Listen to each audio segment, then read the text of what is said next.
弟兄姐妹平安，我们今天来看3月15号的经文是马可福音第9章30到37节。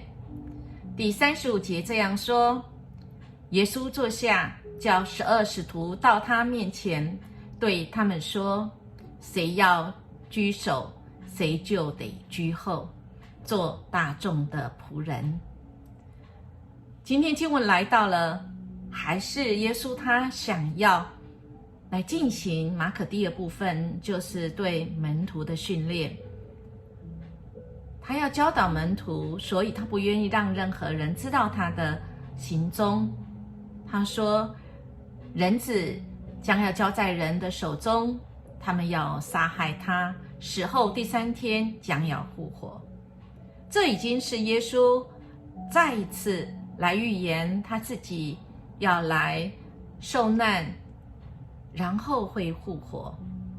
上一次彼得阻挡了，劝阻了，甚至说是责备了耶稣，说这个不可以这样哦。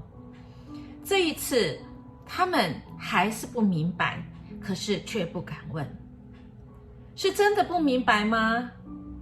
还是他们不愿意接受他们所跟随的耶稣是这样子的？耶稣是这样，是软弱，最后是要受苦的。他们不明白就算了，可是他们在路上却在那边争论。他们在路上争论什么呢？他们就说谁可以做大，谁最伟大。进了屋子之后，耶稣就问他们说，你们在路上争论些什么呢？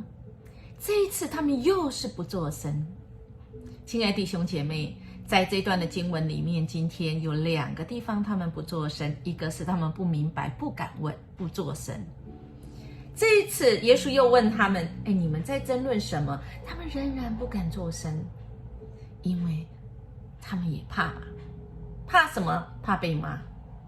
明明耶稣已经知道他们的心，所以耶稣担心，当他受难受苦之后复活，将来这一个神的国是要交给这些门徒去实践出来的，一定要让这些门徒能够明白。所以接下来耶稣又告诉他们，谁最大呢？是他们意想不到的。耶稣说，谁要居首，谁就要居后，要做众人的仆人。怎么样的众人仆人呢？他就叫过来，他叫过说，一个小孩，因为在当时候小孩子比妇女还没有地位，这么小的，耶稣说，为了我而接待这个小孩子，就是接待我。接待我的不仅仅是接待我，也接待那一位差我来的那一位上主。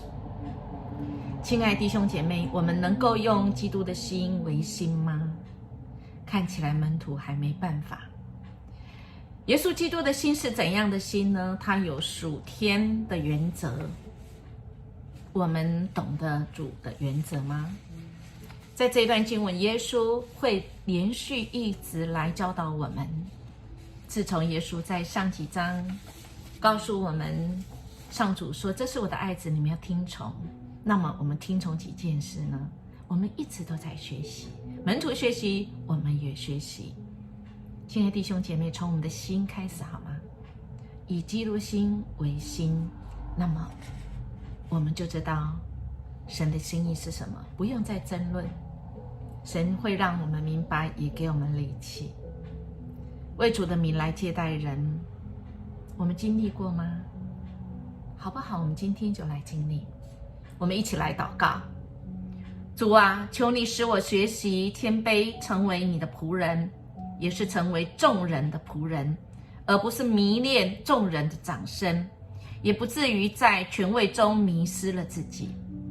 奉主耶稣基督的名求，阿们。我们今天要过得胜的生活，靠主，我们要来得胜。我们不与人争论，因为主为我们争论。我们明天见。